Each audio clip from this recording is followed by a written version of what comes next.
Okay, welcome to the Marshfield Zoning Board of Appeals meeting, Tuesday, December 9th, 2025. This is a hybrid meeting, so if you're dialing in, please use *6 to mute and unmute yourself. We're being taped by MCTV, so everyone knows, and we don't need to do a roll call because we're all here.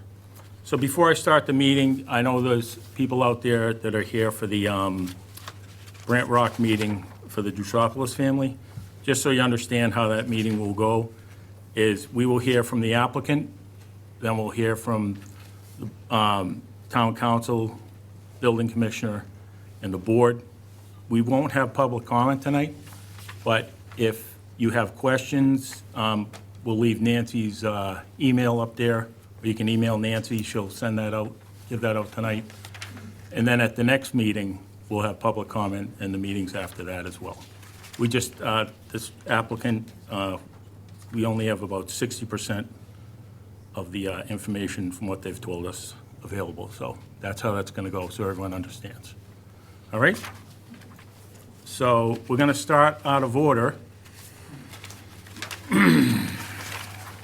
Number one is David and Lisa Potts. Oh, hi.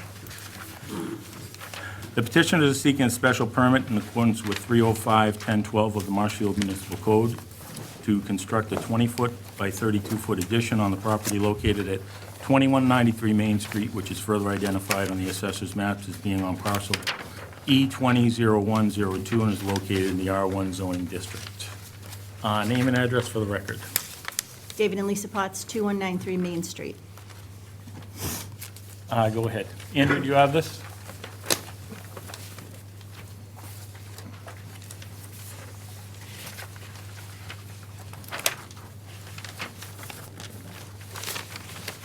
Is he good? Yeah, go ahead. Okay, go ahead. What do you Assuming it's propose? pretty, this looks pretty straightforward. Yeah. You go ahead. So we're proposing a single, first-level addition coming off the back of the house. Not to change the roof line or anything special. We're going to take the gable end vent and draw it out 20 feet and make it a master bedroom. Okay.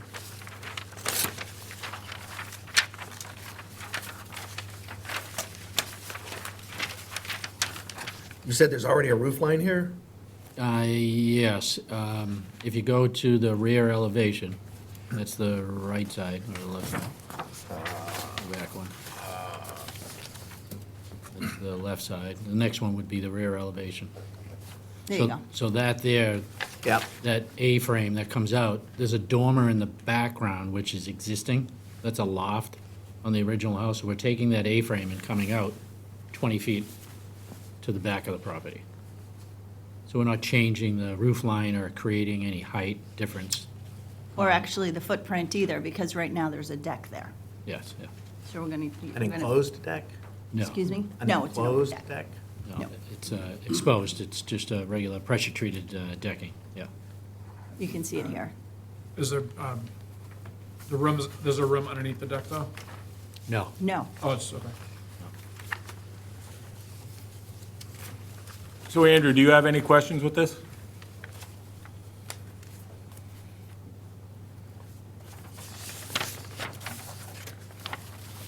Am I off? Is he talking? Andrew? Sorry, no. Okay. Any questions from the audience? Board? Seeing that there's none, I'm going to move that we close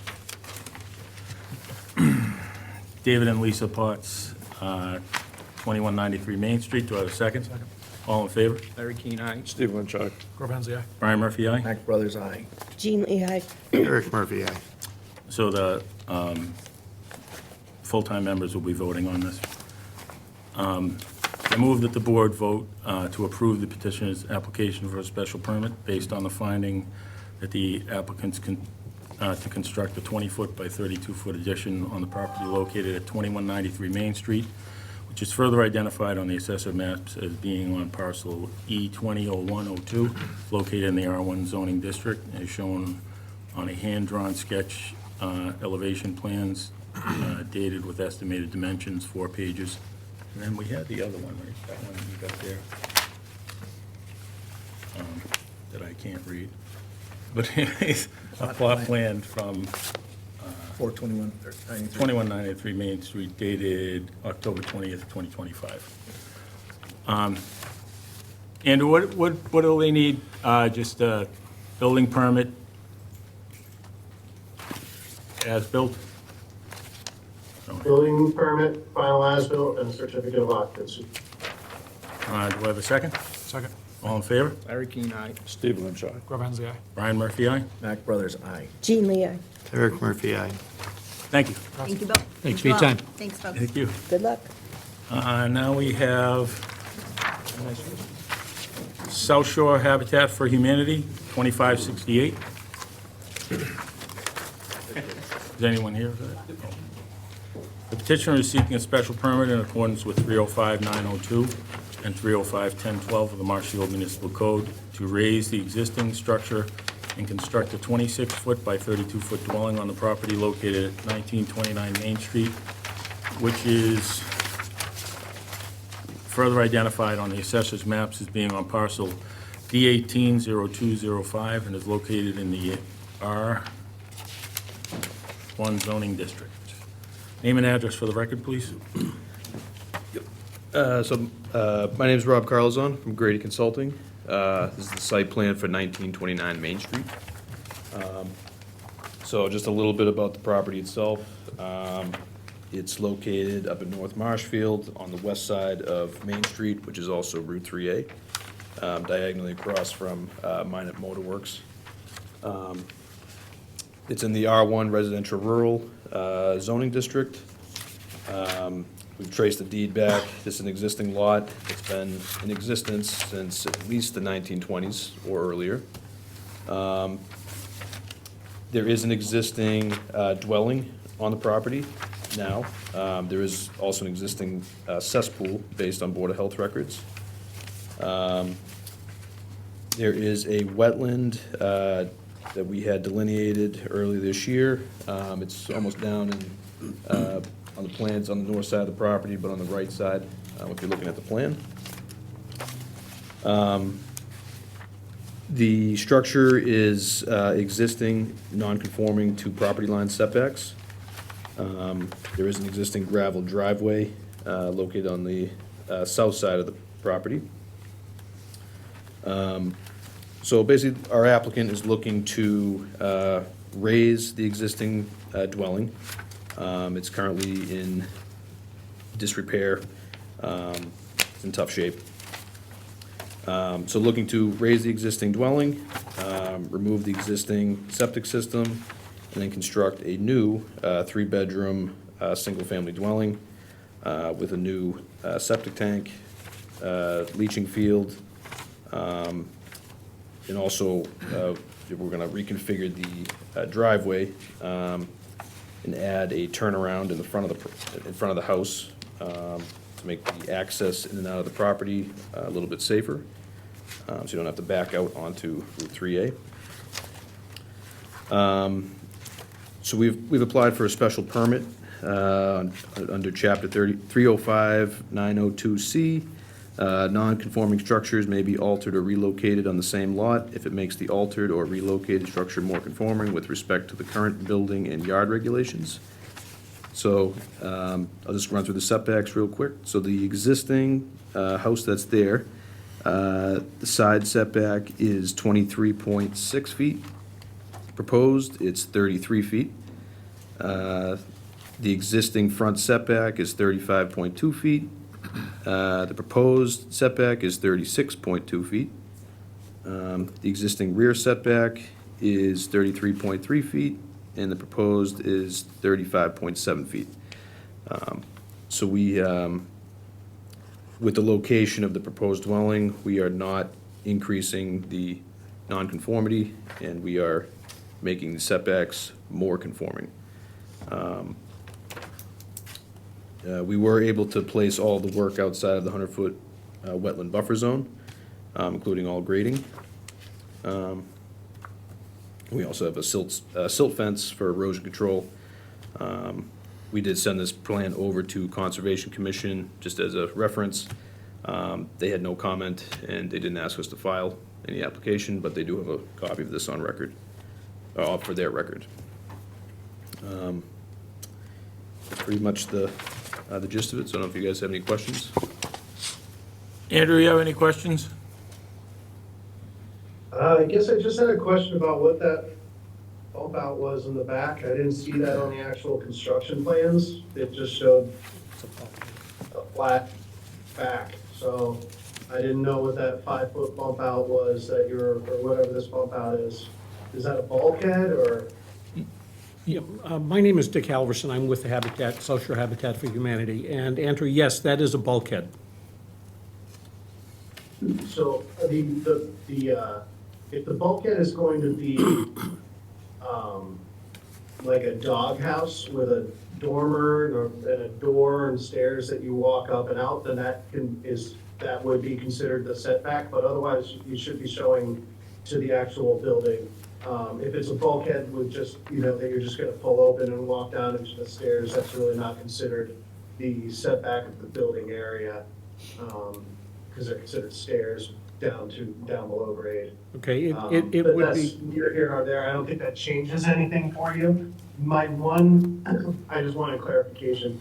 The only issue I have is that this property or the location of the house is in the inland wetlands zoning overlay district, and it requires a special permit be applied for that. And that wasn't applied for this. Only the non-conforming aspect.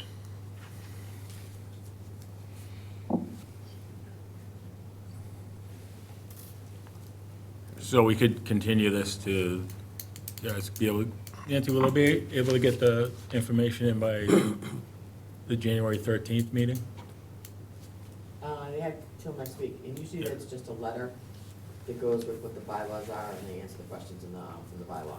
Okay, But it will have to be advertised. yeah, okay. So it's usually actually Wednesday, because I won't be there. Can you guys get that in? Yep, by next Wednesday? Yeah. So I'll make a motion that we continue.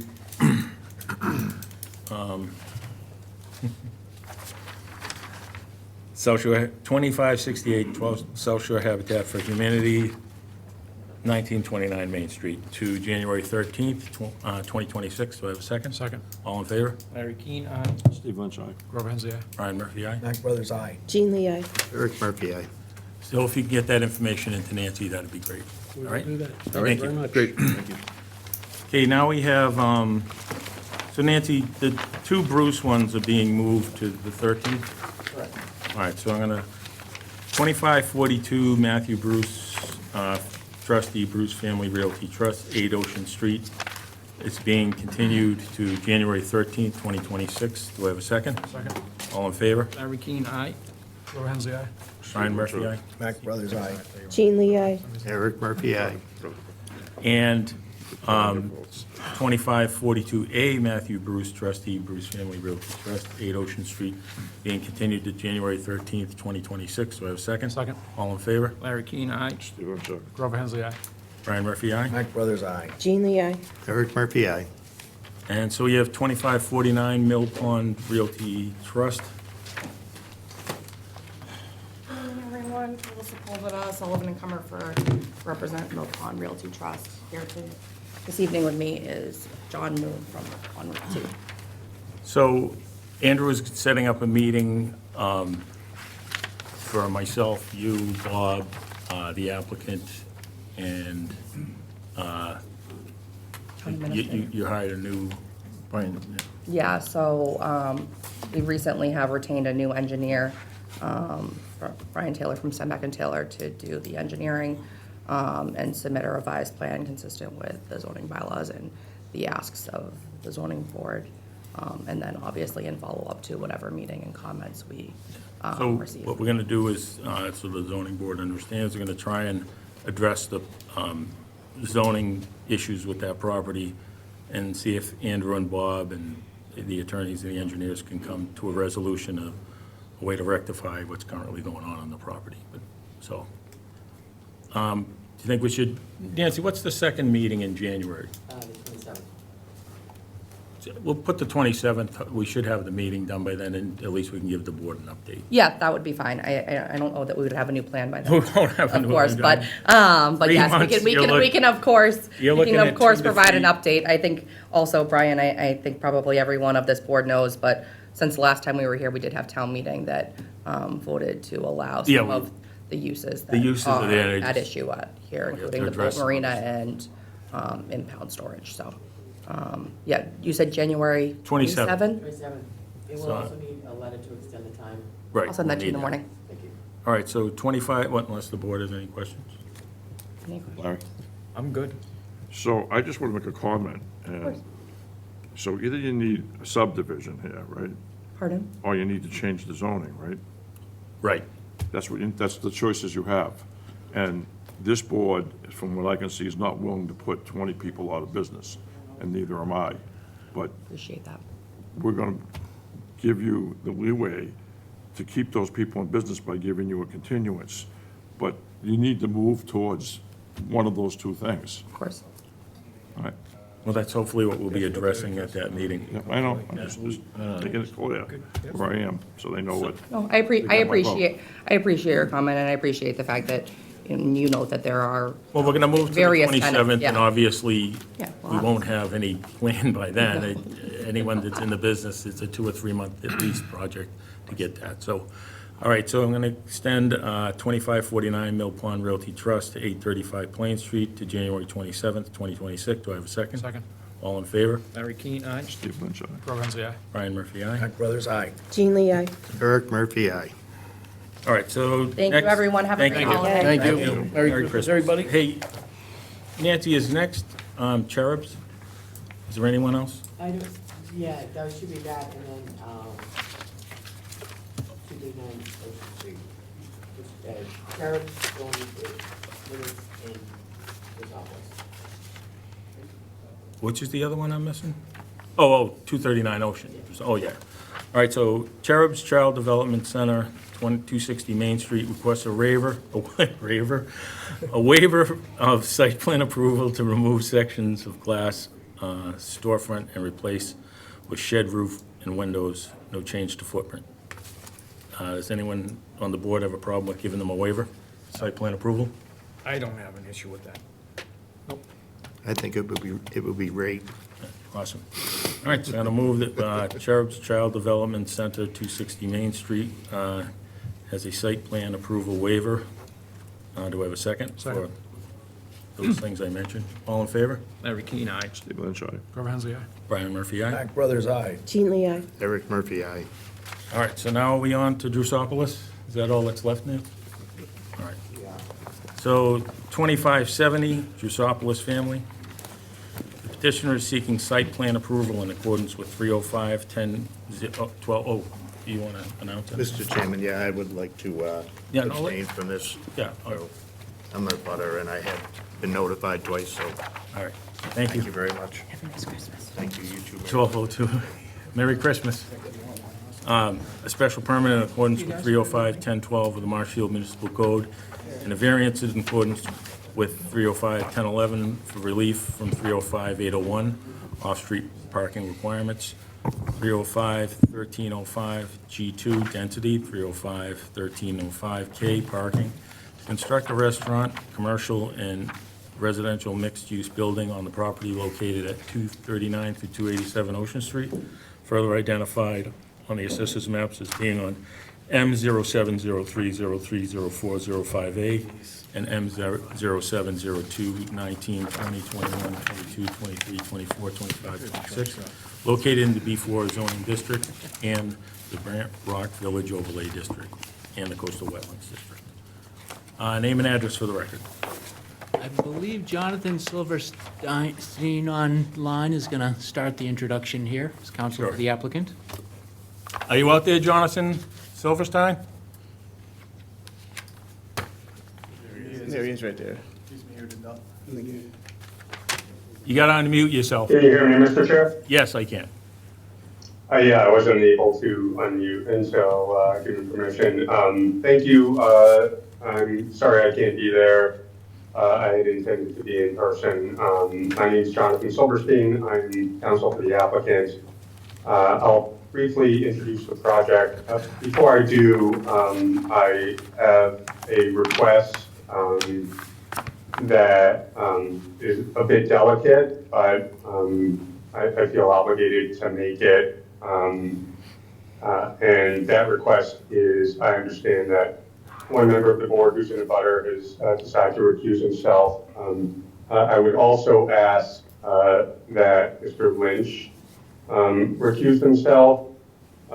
He is not in a butter, but during the board's August 19th meeting, he specifically cited his opposition to this project and to multifamily housing generally, and his intent to oppose any such housing as the primary motivation for his wanting to join the board. And under these circumstances, it's my view and my client's view that though obviously he has every right to hold those views, it would not be possible for us to have an impartial hearing, and that he would not be able to have an open mind in reviewing this application. So that's sort of a preliminary procedural request that we would make. Thank you. So I'm not going to recuse myself. So I was appointed to this board to uphold the zoning laws of Marshfield without fear nor favor, unbiased and without impartially. And if you look at what I said in that speech to the zoning board when I was applying to be on this board, that I was going to apply the law within the scope of the power of this board only. And that's how I will rule on anything that you bring forward to me. Thanks, Chief. All right, go ahead. Thank you. I'll give a broad overview of the project and then turn it over to Mr. Brady, who will be able to walk the board through the plan specifically.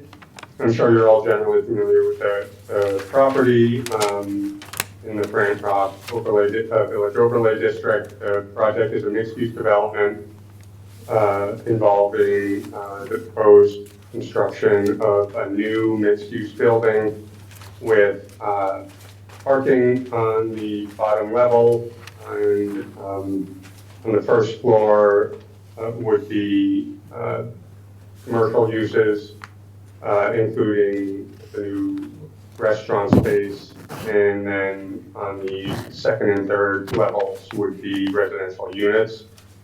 I know that questions have been raised about the plan which show potential units, residential units on the first floor, as well as the commercial space, and the applicant is currently looking at determining whether to eliminate those residential units and making them either accessory use to the structure or additional commercial space. So we do recognize that we either need to address that issue or seek additional relief.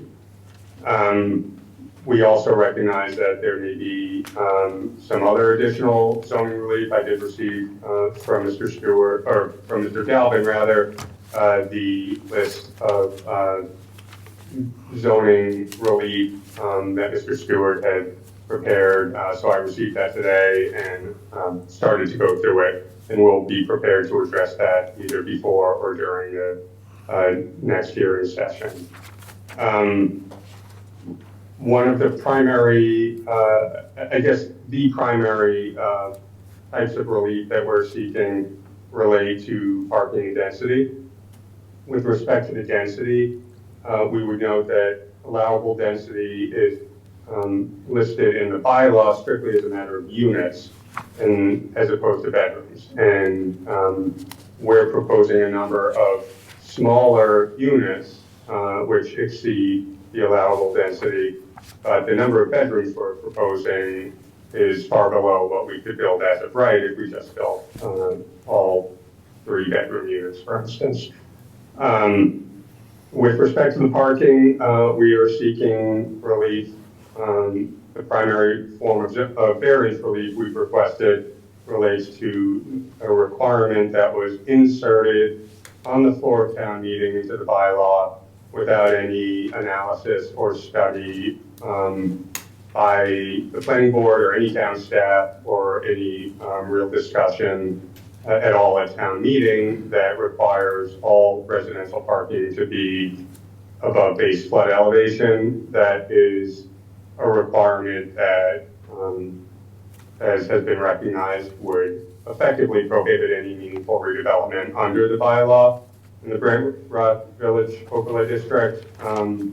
It is financially and practically infeasible, and I think it was inserted as a poison pill to actually develop any project in this overlay district, which I don't think is the intent of the bylaw or in the public interest. And so we're asking for relief from that requirement. And then with respect to the number of parking spaces, we've requested relief in the form of an extension of the pre-existing parking nonconformity. I understand, and again, I've started to dig into Mr. Stewart's list of zoning issues and would anticipate having follow-up conversations with Mr. Galvin and or Mr. Stewart going forward before the next hearing session to determine what the appropriate form of relief is. I can just tell you that from our perspective, the combined uses on the lots require quite a much higher percentage of parking that is already non-conforming in terms of the number of existing parking spaces than what we're proposing. So it's our view that we're actually reducing that non-conformity as a percentage of required parking spaces. And so we asked for that relief in the form of an alteration of that pre-existing parking non-conformity. That being said, if the determination is made that the more appropriate form of relief request is a variance, then we will pursue that. So that's really a very high-level review of the project and the primary forms of relief that we're requesting. It's obviously a significant project. We understand that. We've begun the hearing process before the planning board and have already received and are in the process of preparing a response to a peer review from Pat Brennan, which I assume will be relevant to this board's review of the application as well. And with that, unless the board has any questions for me, I will turn it over to Mr. Gray. Any questions from the board?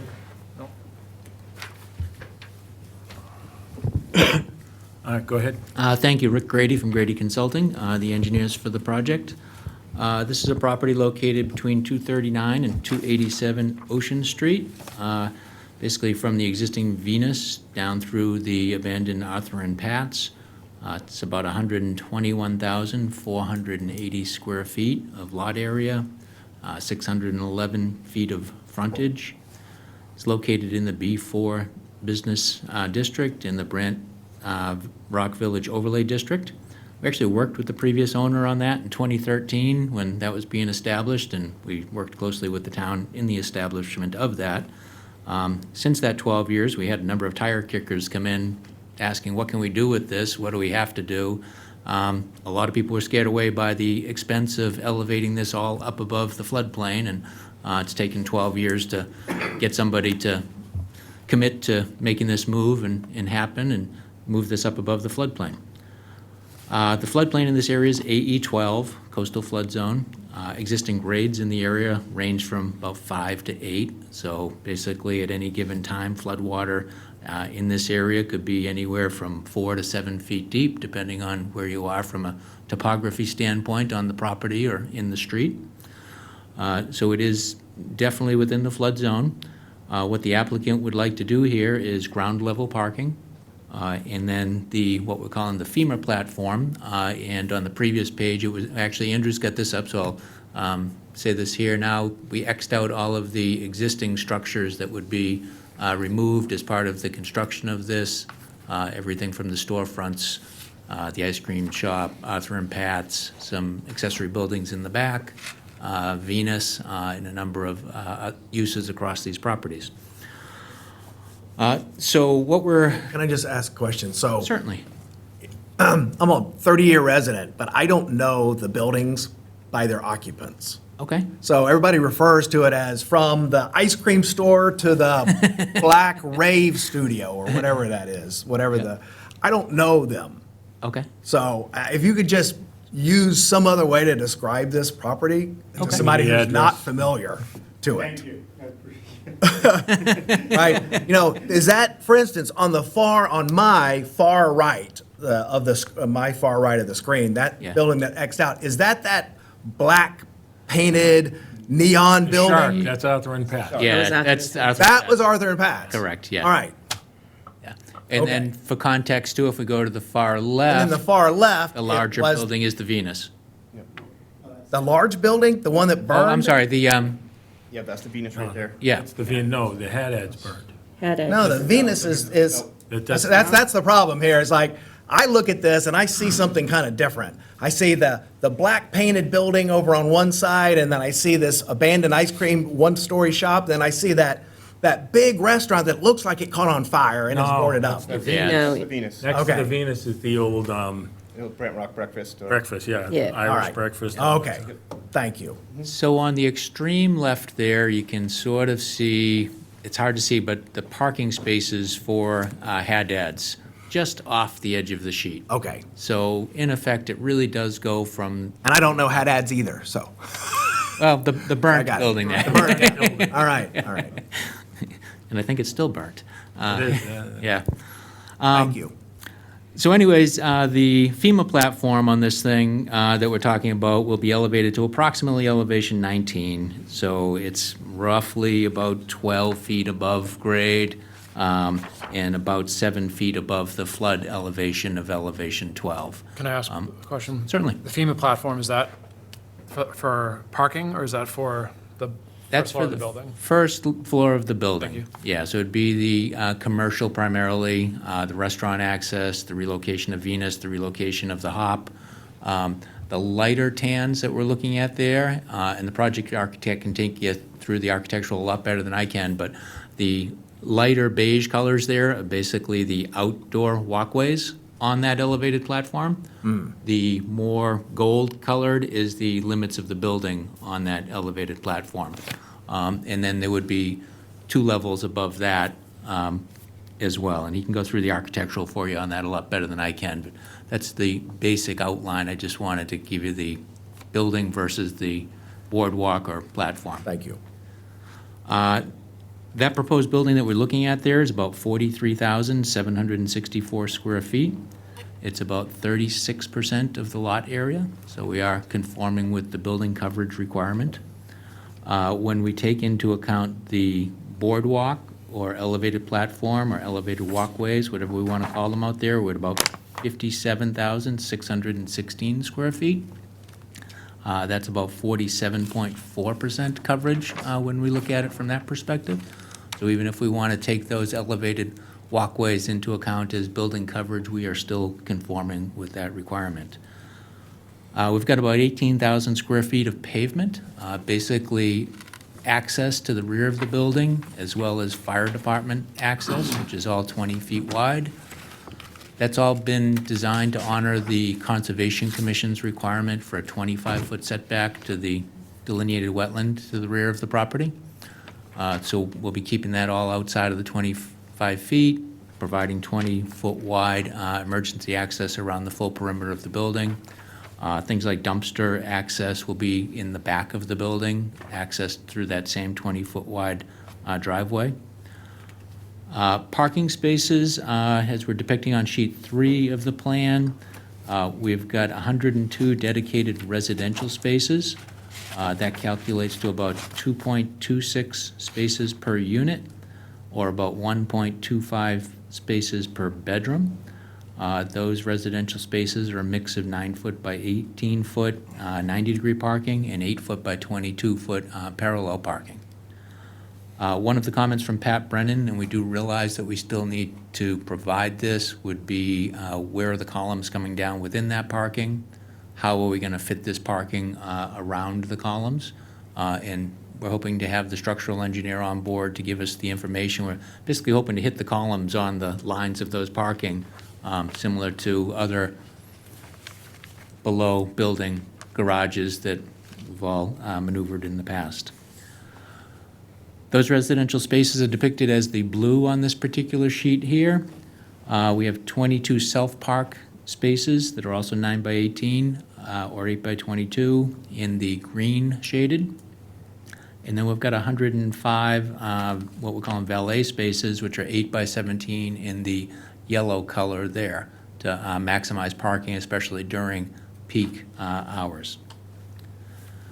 Stormwater for this is going to be an interesting system. It's an area that not only floods, but also has high groundwater.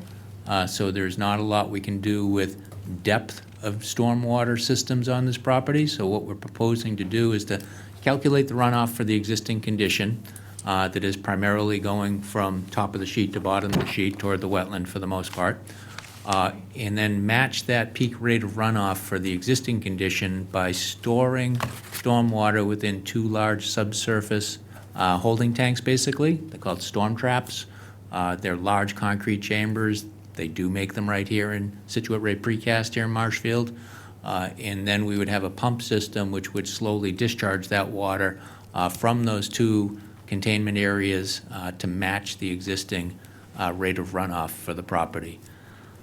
All told, those 2 chambers hold about 250,000 gallons, about 34,000 cubic feet. So we do understand we have a lot of roof area here, we have a lot of pavement, we do understand how much of that we need to capture and how slowly we need to drain the bathtub, basically. We will be connecting to town water and sewer. Both of those are available at this location.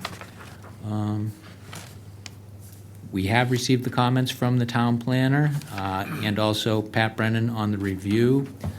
We really do look at this as a working project with the town boards.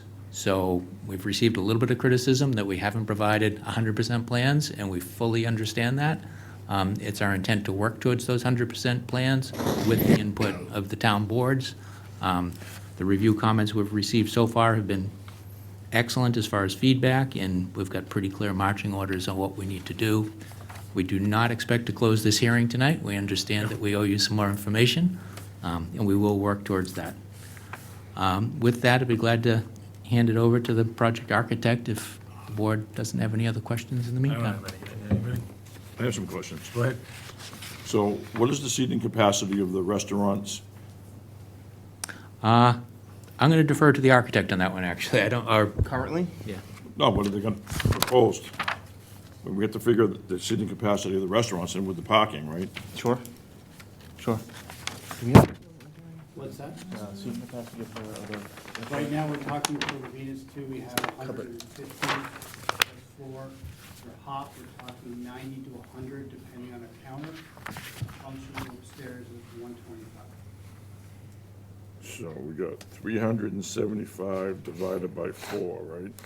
Well, I don't know if we can count the function every time, but I am mentioning it. Every 4 Brian, seats. can you ask people to speak on mic, please?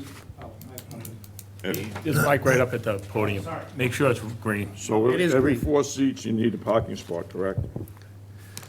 Right, Bob, is that right? So we need to add that into the parking. And then, if you're gonna have the Venus and the Hop on the 2nd floor, you can't have one building. I'm sorry, sir, the Venus and the Hop are going to be on the first floor, They're gonna be on the 1st floor. FEMA platform.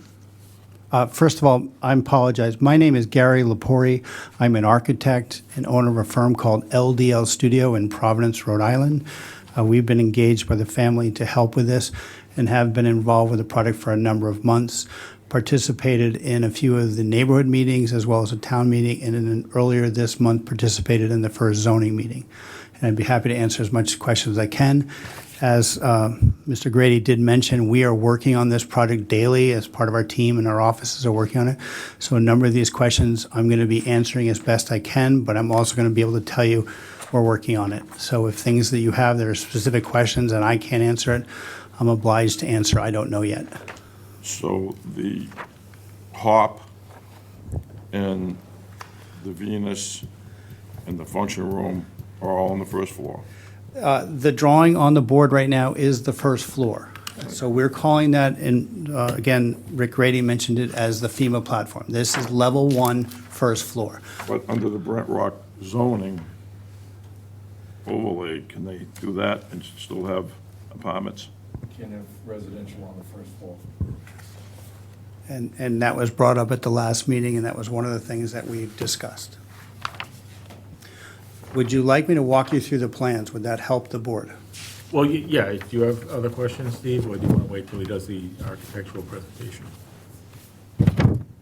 Okay, go ahead. Go ahead with the presentation. If I may begin, if you're looking at the drawing, and I apologize, you would be looking at it this way, and I'm looking at it this way. So if we're going to plan left is basically where whoever's running the cursor, thank you, that is our proposed location for the Venus 2 restaurant.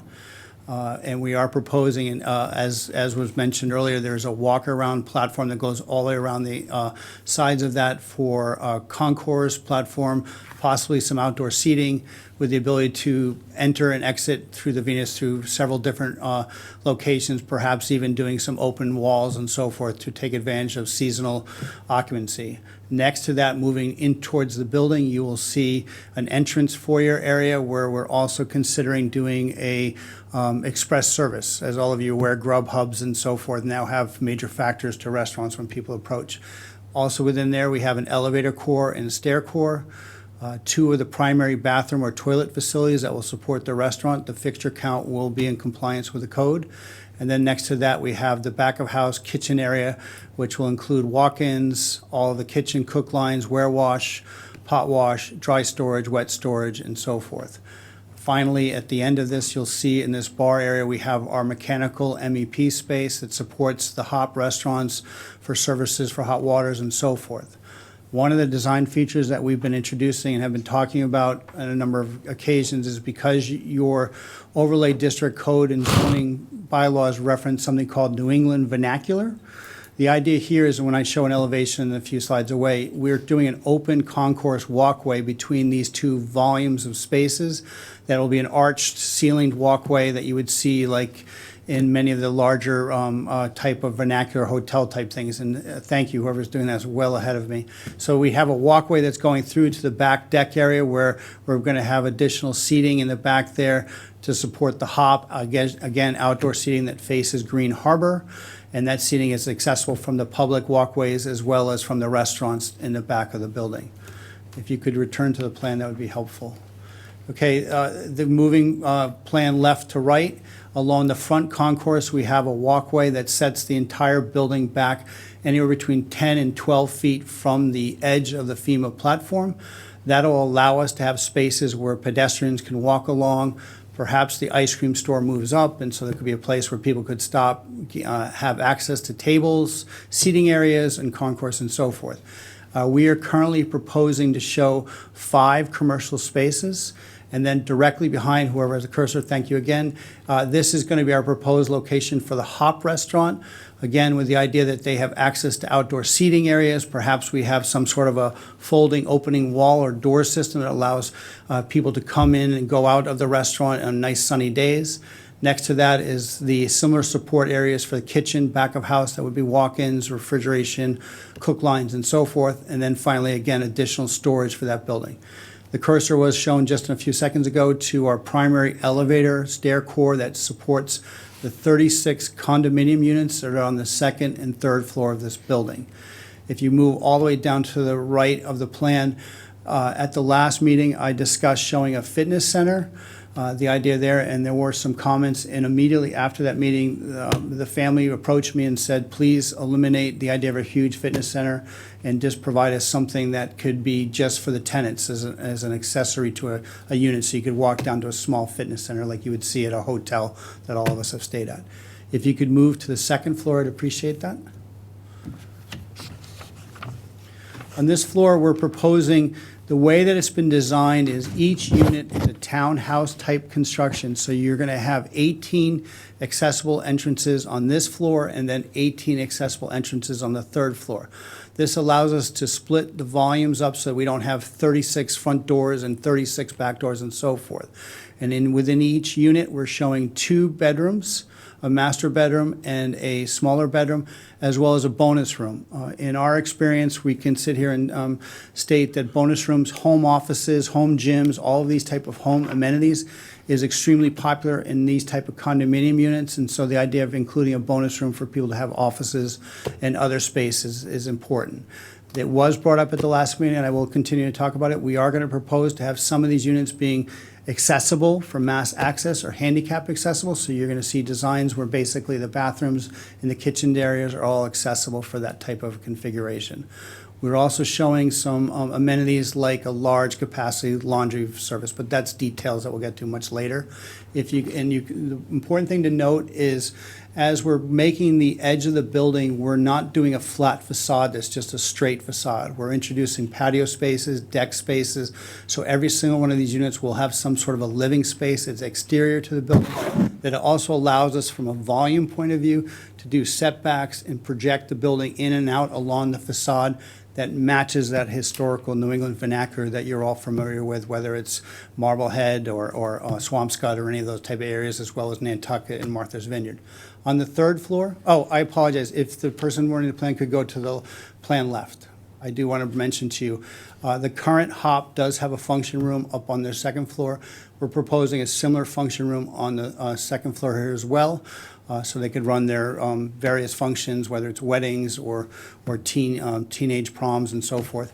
That has the additional bathrooms to support that as well, and then a small kitchen area to support that space for functioning. So basically, if they're doing an event, they would be serving the food from this level straight out to the event rather than trying to run things up and down staircases, which is dangerous for staff and so forth. Also on that floor, we did show there are proposed shelf spaces. We're working with the team right now to determine what we're going to do with those spaces, whether they become outdoor spaces that could support community space or could be a space for additional storage. Perhaps every unit has a storage unit, so you can store your bicycles or whatever you want to do in that type of space. The elevator core is right there from the first floor ground level as well. To the third floor. Okay, the third floor, again, is the addition. Now we have 18 units on the third floor, and those 18 units are in a townhouse configuration. So every single condominium will have an internal staircase that allows you to go up and down. We are proposing a number that'll be on a one-story level for handicap accessibility. To the plan far left is going to be something called the Sky Bar. And what we're working with here is that it's an additional smaller function space that could be rented out. So if somebody's looking for a retirement party or someone's looking for not to rent out a 125 square foot space, but to do something smaller, there's a capability to do something like that with expandable views of both the Green Harbor as well as the ocean and the bay and so forth. So you'd have almost a 180-degree panoramic view from that level up there. And it's basically an opportunity to further have potential for business development and so forth. There's toilets up here to support those spaces as well. And then basically, if you could move to the facade.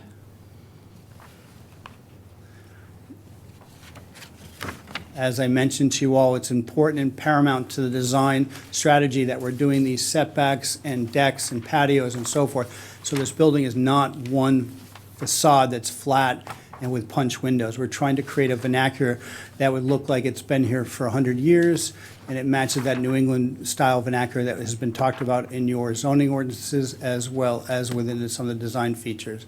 And you can see we're trying to break the mass up so that it basically is much lower to what was originally shown earlier in some of our design strategies that we did present to neighborhood meetings and so forth. We're trying to consolidate down and listen to some of those comments that we heard.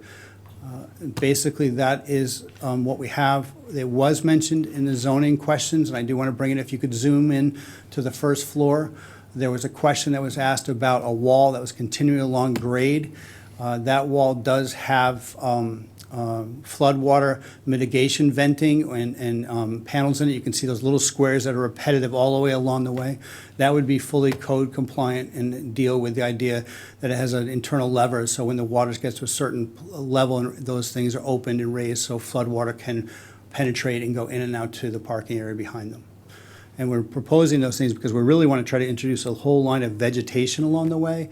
And then there's talk of even having a green wall and having some of the ivy and something climbing the walls, as well as a location for a grand staircase. So as people are coming to this area, they'll be walking up to those areas along what is, again, trying to make this thing a very habitable space along the first floor so people can come up, meander around, find seating, grab a coffee, grab something to drink, grab something to eat, and then go and sit along the edge. Thank you. Yeah, is that the presentation? I would add one item. We did provide a summary of the required and provided parking on sheet 3 of the plan. So we do have that. And as far as our approach on that, basically we calculated based on the number of seats in the restaurant, plus the residential, plus the retail, that 318 parking spaces would be required under the bylaw. We're proposing 207 spaces on site, and we have about 92 public parking spaces in close proximity to the building on Ocean Street, and that additional public parking spaces are available nearby on the opposite side of Joseph Drybeck. The approach on this was actually modeled after the approval for Haddad's next door, basically following the same ratios that were used for their operation there for the number of seats and similar relief that they had received for the rebuilding of Haddad's. So. Okay. So normally, if the, okay with the board, I usually go to Andrew, then Bob, then to the board. Is that okay? Andrew, obviously, we saw your, the stuff you wrote up for the planning board. Is that something we can address, or I know their attorney got it. I don't know about the rest of them. It was part of the building permit answer, from what I understand. Yeah, those comments were from the floodplain permit application. That was my zoning review on the floodplain permit application. The one thing I did leave out, which Pat Brennan picked up on, was the required 6-foot setback on the 3rd floor for, to have that kind of setback New England look. The only thing else I would mention, you know, and this is something I mentioned early on when we had a very preliminary meeting with and I think there was a structural or architect on Zoom. You know, this is a barrier beach, and the Concom considers it a coastal dune. And in building code, you can have no enclosures and no obstructions below a structure in the coastal dune. So you're gonna also be having to, if you're gonna want to have a, if that elevator shaft is gonna go all the way to the ground, we're probably going to need a variance from the BVRS for that, because you cannot have an enclosure below design flood elevation in a coastal dune, which brings up, you know, my issue with all these flood vents and all that other stuff. We're not supposed to have obstructions. So that's more of a building code design thing, but I think it's important to mention since it is part of this. I know that the BRVO bylaw states that they want breakaway walls and that kind of stuff to hide the pilings. But I will say that provision is not compliant with building code. That provision of the zoning bylaw is not compliant with building code. It would not be allowed under the building code. So that's my big comment on that stuff. Everything else was pretty straightforward as far as what I identified for the relief. I'd like to just address the parking non-conforming, extension of the non-conforming thing. I don't agree with that because currently this is several different parcels. It has not been combined into one parcel as far as I'm aware. And so you have multiple individual parcels, multiple individual uses. Some of those, like the Hop and the Venus, have been permitted with a special permit from the Zoning Board of Appeals, which approved parking. So those would not be non-conforming parking situations. Those are permitted parking situations. So, and again, you're taking multiple parcels, combining them into one for a new project on a conforming lot. So I would not consider any existing parking situations to be a non-conformity that can be extended and altered. This is a new project, a new parcel essentially, and it should comply with the bylaw or request the appropriate relief. Thank you. Bob, do you have anything to add? Yes, I agree with Andrew's comments regarding the expansion of non-conforming parking situations onto other parcels. I don't think that's appropriate relief. That would be a variance in my view. Andrew and I had talked a couple times about the inland wetland issue, and I wrote a little bit in my memo about it. My understanding is it's not depicted on the plan, but a portion of the site is located in the inland wetland district based on its definition in the zoning bylaw, and that will have to be depicted on the district, on the mapping, and on the site plan. Where there is an overlay between the inland and coastal wetland district, only coastal wetland applies, but because we don't have a delineation of where the inland wetland area is, I can't tell where the overlap is. I don't know where the applicant is on conservation, but obviously there will be issues for them at some point. And I seem to have a memory of the Conservation Commission being unable to allow solid surfaces below the buildings because of the barrier beach issue. You're allowed to have pile-supported or wooden piles, but you're not allowed to actually have a solid surface behind it or below it. So there could be some issues there. I listed on page 10 of my memo kind of a amalgam of what I saw from Pat Brennan and Andrew in terms of what relief was required, and I do think there's some additional zoning relief, both in the form of special permit and variances that haven't been requested at this point. So I did mention that to Attorney Silverstein earlier today, and I provided him Andrew's list. And I know that they're going to review that and determine if they need any other relief in their view. I didn't get to the stage where I was prepared to draft motions for you all because it seemed to me that this hearing would continue to another day. Yeah, it seems to be that way. So anything from the board? Yeah, what's the proposed height of this new building? Well, right now, I can't answer that question because the mechanical electrical engineers have to decide the mechanical units and so forth as to what we're proposing for the kitchen exhaust and so forth. Right now, as we've got it drawn as of today, we're 6 feet, we're 35 feet, 41 feet off of the grade. Brian, can we repeat that on mic, because the people online sorry, can't yeah. hear it. Sorry. As of today, we're 41 feet from grade. From the grade. And just for reference, so people can reference now, how tall is the Venus now? Oh, goodness. Just so people can get a reference of what it's gonna be from the new structure. 4 feet? I would say 30-something, Yeah, so pretty Give or take. close. Yeah. Close, okay. Thank you. Anyone else? So before I even get into my questions, I just want to make a statement. So this is really complex stuff. This is a big, complex project.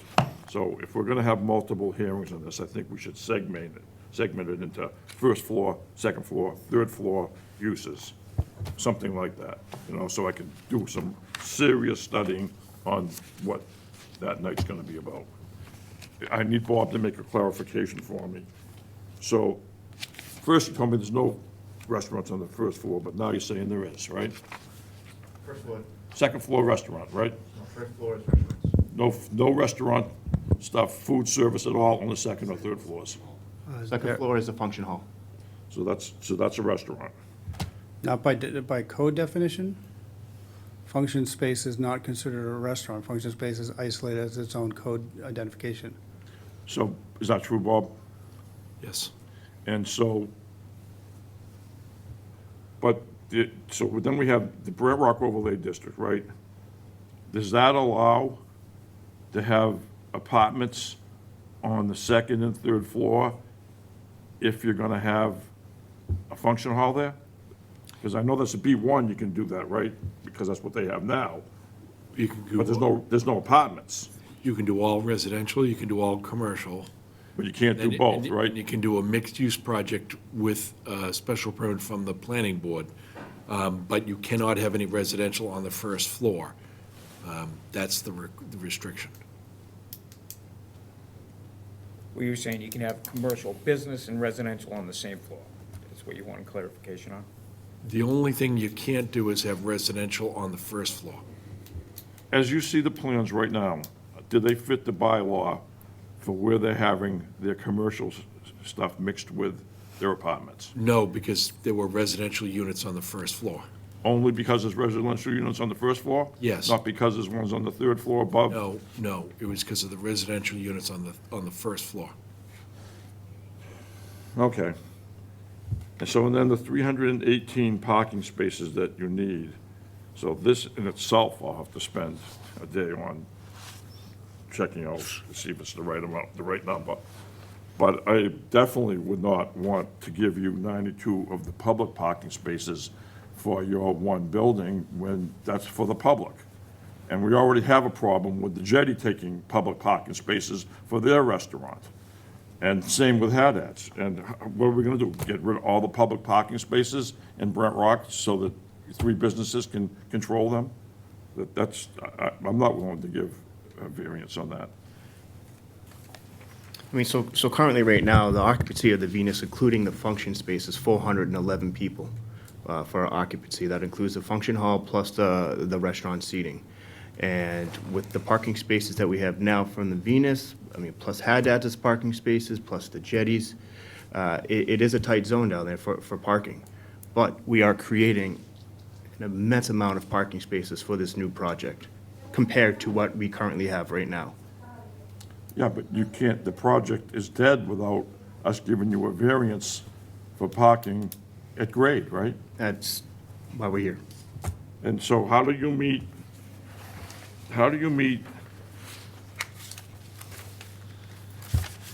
the five things you have to meet to get a variance?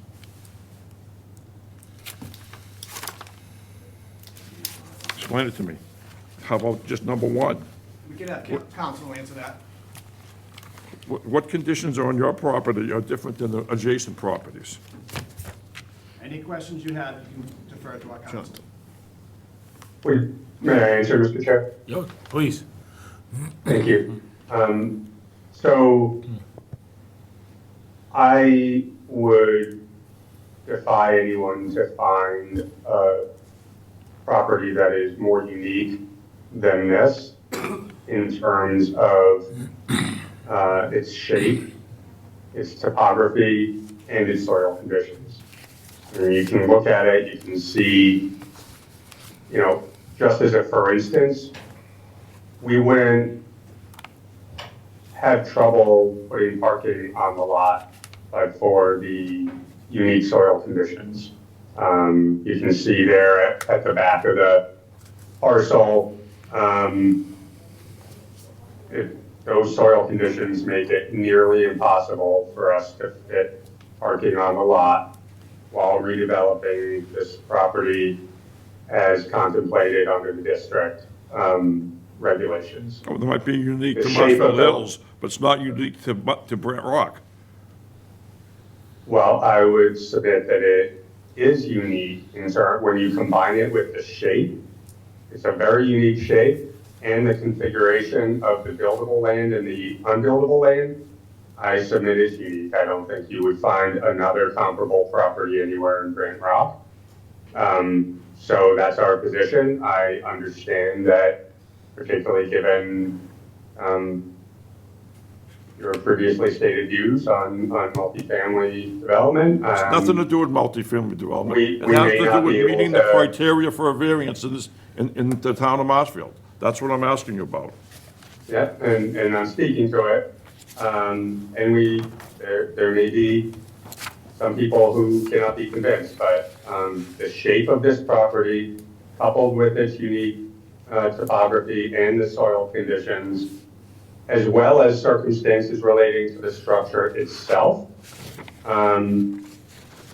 coupled with the fact, so that's the soil condition, shape, and topography, the hardship you articulated for me. No development can happen here if that requirement is enforced. That was acknowledged on town meeting floor. Anyone who's looked at any project that has required, a second level structured parking, I mean, it's clearly a requirement that was intended to prevent development, and it's inconsistent with the intent of the overlay district itself, I would submit. So that's. Well, it might be that inconsistent with the requirement, and- development of this scope, but it's certainly not inconsistent with a development. Well, respectfully, I would disagree. Any development, any mixed-use development would have to have second-level structured parking. So whether you're building 2 residential units or 20 residential units, that is simply an impossible economic proposition at any time, let alone under current construction costs and construction funding circumstances. So again, I have little doubt that you may not choose to agree with that, but I do think it's quite clear that the soil conditions, shape, and topography of this property create a hardship, that strict enforcement of those requirements will prevent any meaningful redevelopment of this site. So you said it's an economic restriction for you. Is that what you're saying?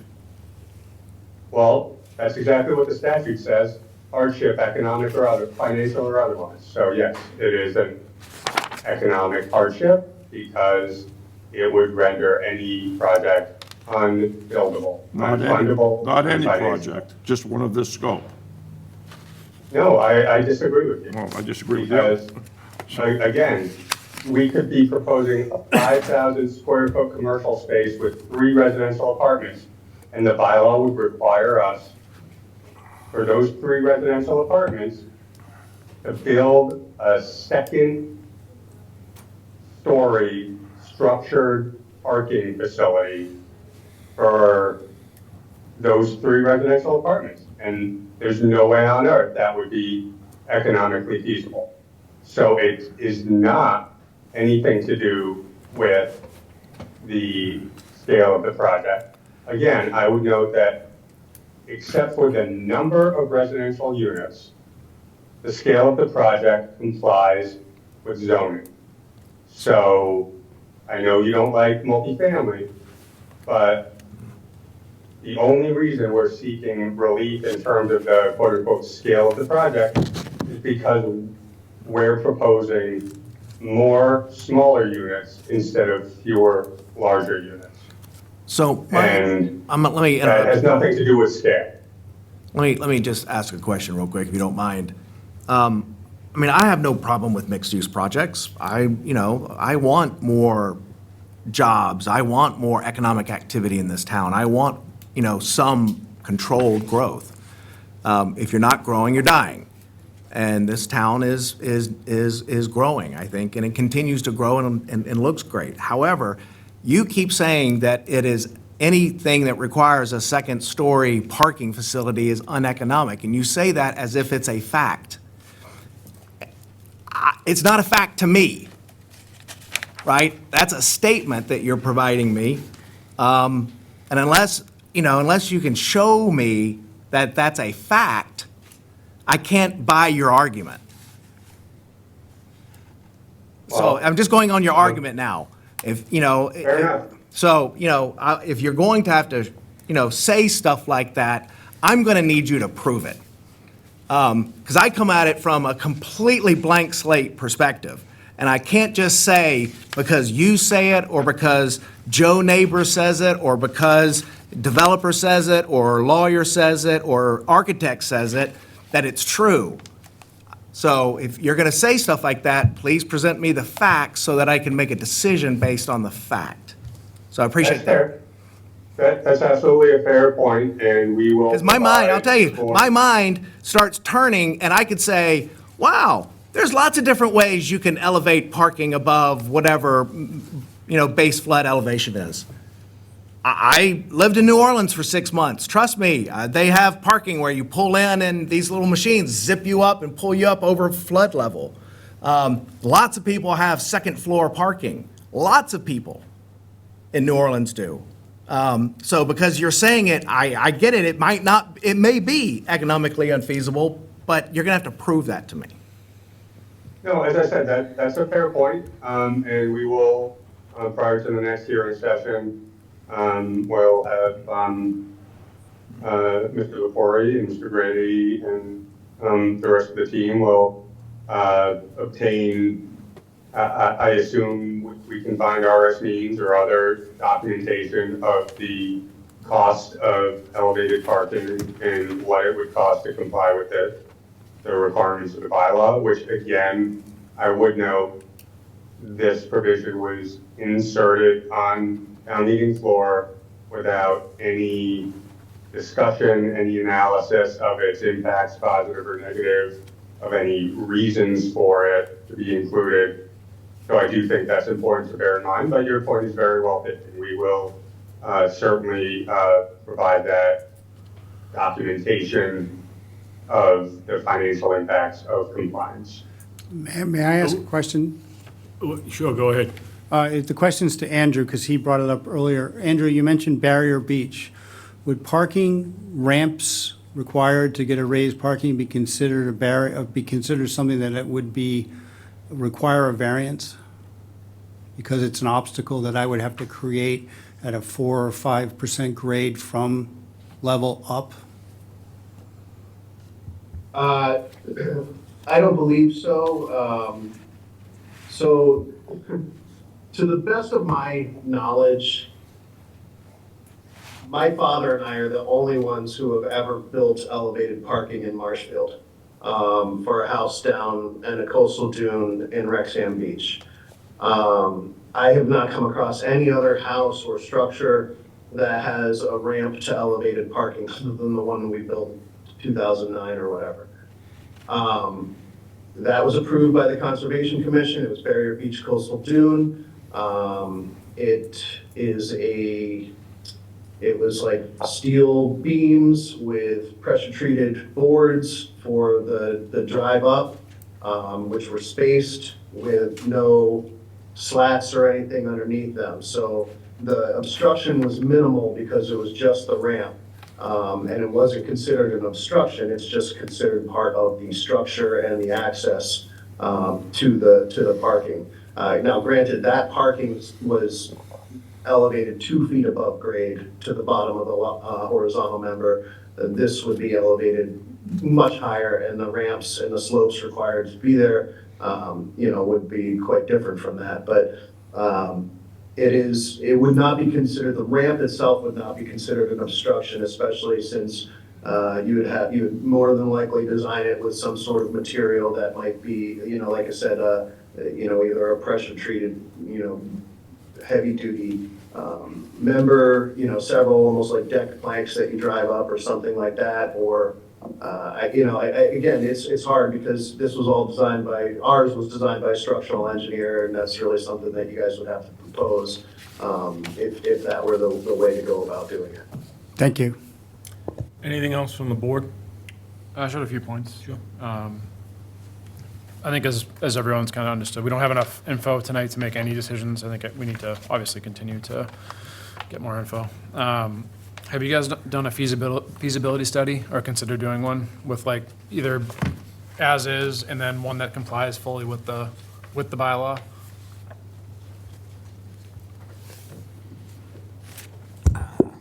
I'm not sure I understand the question. So basically, give a rough cost for yourselves of what it would cost to do it as is, and what it would cost to comply with every bylaw, and to show that it potentially is not feasible money-wise to do it that way. Okay, It's a yeah, hardship. so from a, really almost like a estimating point of view of Somewhat, one yeah. versus the other. Okay, and that kind of plays into what was discussed earlier Yep. too, as far as proof of. Yeah, I mean, we have no, I have no idea. This could cost Yeah. $1 million or $100 million. I have no Yeah, idea. and as You know Jonathan what I said, mean? that's a very fair request, and we will work on that. Let's see. I had originally thought, we were talking maybe doing, you could split the building into 2 different properties, commercial and residential, but I don't think we can do multifamily residential in that zone, correct? Multifamily residential? I believe you can. I don't believe that is an allowed use. Residential, they're separate residential, and we kind of. It would be, so if it was if it was a condominium building, could you do that on a separate property? Could you have one property? Commercial, parking under, Another part, all residential, yes, you could. parking under. Yeah. And is there, Andrew, what is the setback on that property, building to building? Karen said Well, it's 0. Building, the bylaw allows for 0 setbacks, as long as they're separated by firewalls. So is there a potential that they could do commercial on one property, residential on another property, squish them together at a 0 setback and kind of get the same effect, Yeah. With a firewall. but be able to park underneath without raised parking? They wouldn't have to park underneath if it wasn't a mixed-use building. So if they're 2 separate buildings, that's, I think, what planning was talking about. So I guess like maybe your next meeting should be with maybe, I don't know, find a meeting with Andrew and the planning board and maybe Bob and try and figure out if that is a potential feasible option for you. The raised parking obviously is a huge financial issue. The second and third floor function space, I had looked through a couple different items. I didn't see anywhere where it would be an issue next to residential. The loading space in the back of the building, is there one noted on the plan? Because I know you'll have probably 1 or 2 or 3 restaurants on there. Will each commercial unit need a separate loading space? And is that something that we would need to give relief on if they were going to combine? it? Usually based on the square footage. Yeah. I think it was, I had it written down. It was like 20,000, 1 per 20,000 square feet.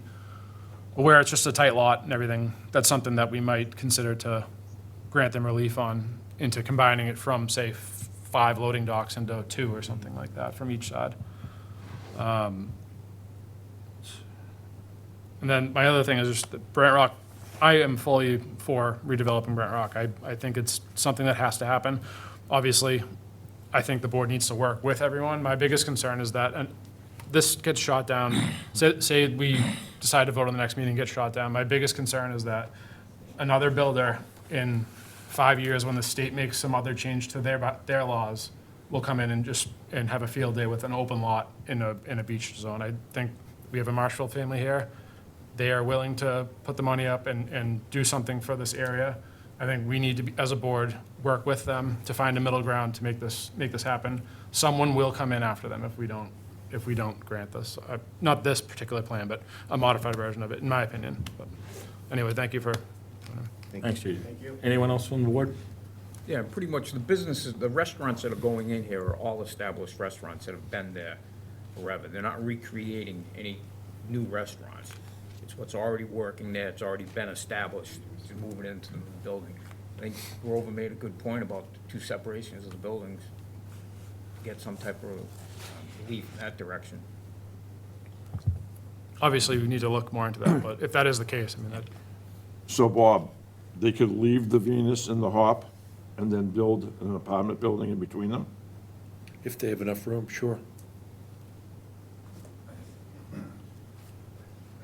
So there goes the economic problem they have right there, right? Go ahead. They can leave, they can Name leave and their address. existing restaurants. Thank you, everyone. Nick Drosopoulos, Ames Way. That's questions to town council. If we separate the properties, does that eliminate the special permit mixed use for planning board? It does. If you If you put all commercial on one lot and all residential on another, then you don't have a mixed-use project, and then you're just in front of this board. Okay, thank you. Any other questions from the board? Bob, I just want to mention, though, however, we don't allow multi-unit residential dwellings, right? So when you say residential, they wouldn't be able to have like an apartment building there because, if it's not part of a mixed-use building. So that's the one rub with that because. So it's possible that one of the buildings may still have to have some mixed-use elements. And then you have to insert the raised parking. Unless it's going to be all individual, single-family residences that you're talking about. Like individual townhomes? Sure, I mean, that's a single-family dwelling technically under the building code. So Andrew, how many single-family homes could they build in the acreage they have there if they left the Venus in the Hop where they are? I honestly, I don't know, that's. It would be governed by the B4 district. So it'd be 6. We have a little over 600 feet of frontage, and there would be a So requirement. you can of build 100-foot six frontages. $1 million houses there and keep the 2 restaurants you have, and No, you have an economic problem? no, that And they would, can keep the community shaped the way it is. that would lose the restaurants. So in order to build 6 and I split think this into Steve's 6 question is, lots. he's asking, if you kept both those where they are, the frontage is left over, what could you fit in there? Maybe 2? Maybe? Even if you did need mixed, say, go back to what I said, even if you didn't need mixed for half of what you're doing now, that does lighten the load on the variance, in my opinion, and maybe could sway some people's. Half in terms of the amount of units? So say, no, not half of the units, I'm saying the building. half of the building being mixed and half of it being commercial only. Sure. I have a question for Bob. Sure. So Bob, when judges make rulings on cases like this, and the fight is economic hardship, right? What profit range does the courts say is allowable? I mean, do we have to let them make $10 million? Do we have to let them make $1 million on property that they only paid less than $1 million for? I mean, A judge is going to review your findings as to whether there's an economic hardship or not, and determine whether there's a rational basis for that finding. And if a judge thinks that there was a rational basis for your conclusion, a judge usually will not supplant his or her judgment for your board's judgment. What about for the implementation of the mixed-use raised parking at town meeting? Is that something that, I mean, that could be attacked in a different form with a different, but it's presumptively valid. And, it's kind of not up to you all to decide whether, in fact, that's the rule, because town meeting decided it for you. So I think you just got to take the bylaw as it is and decide what you think is best. just like town meeting decided that we're gonna have a Brent Rock overlay district, right? I mean, what's the difference, right? One rule is as good as another.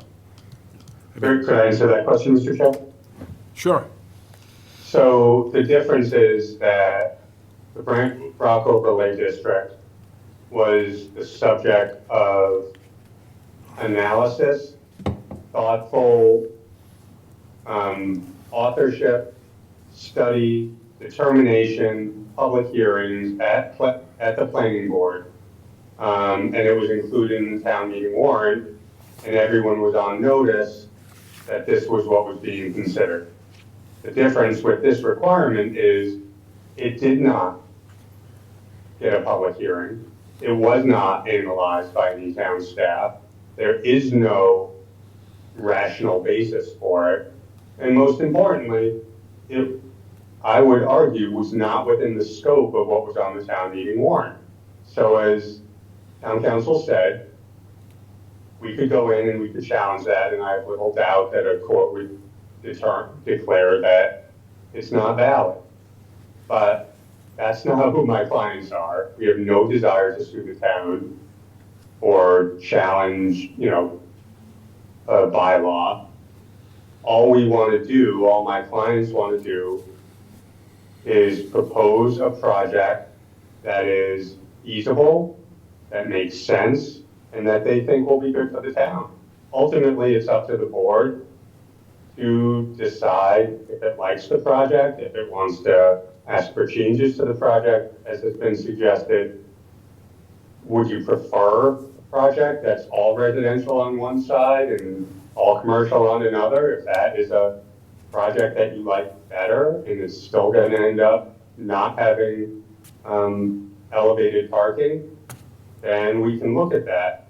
It would still require, as the building commissioner indicated, a use variance, except, it would require a variance for multifamily use as opposed to the variance from this elevated parking requirement that was slid in without any analysis or basis. So one way or another, we would need variance relief. Well, so I was at that town meeting. I was a legislator there that night. And if I remember right, didn't the person that amended that article, all they did was change the word from recommend to must, or something like that? It was a minor change. The article was written so... It's not minor from my client's standpoint. Okay, I'm not talking to you, okay, so I'm talking to the town's lawyer. So if I remember right, we did a lot of work on that article, and it was recommended that you had parking above grade. And the only change was that it guaranteed it. So people knew what we were doing. We wanted to have parking above grade, but we just changed the word from recommended to must have, if I recall. Is that right, Bob? I believe it was very similar to that, but I know that the moderator did determine that the proposed amendment was within the scope of the article. Right, because it meant the same thing, except it just was guaranteeing it. We wanted that. That was the point of that wording in that article, but you just got rid of the word recommend. So The amendment was changing it from recommended to required. right.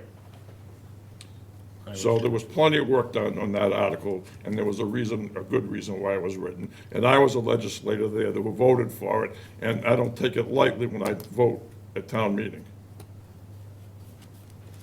I think council's perspective was, though, there is a separate process independent of anything we're doing here today where someone could challenge a bylaw.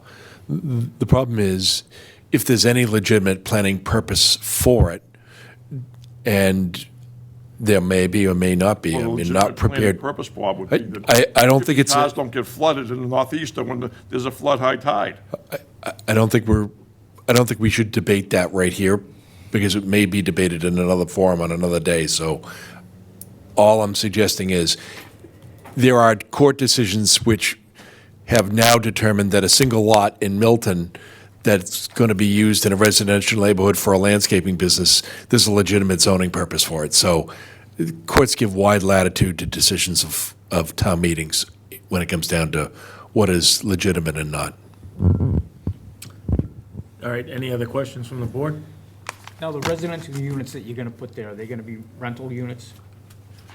They're gonna be owned. They're gonna be, Ownership, so they're gonna be sold. So if you went to a separate building and they would be townhouse units for sale, that would alleviate the problem there, correct? With the Andrews issue, you could have the multi-units on the property as townhouses. If they're gonna be They don't have sold. enough frontage to do it, though, I don't think. I think with the hypotheticals, we should get some real answers for the next meeting, and they have our information. So does anyone else have anything? I just want to say one more thing again, Brian, is that this is so complex, there's so much to this. We should segment it disagree into with certain you. hearings. Well, we're gonna get to the- Work on first floor, second floor, third floor, parking, uses. Well, let's get to the next meeting and get some of the information that we have had questions on, Andrew has questions on, Bob has questions on, the board had questions on. And I would like the audience to know that if you have questions, statements you can come to the next meeting and make. We'll open that up to the public.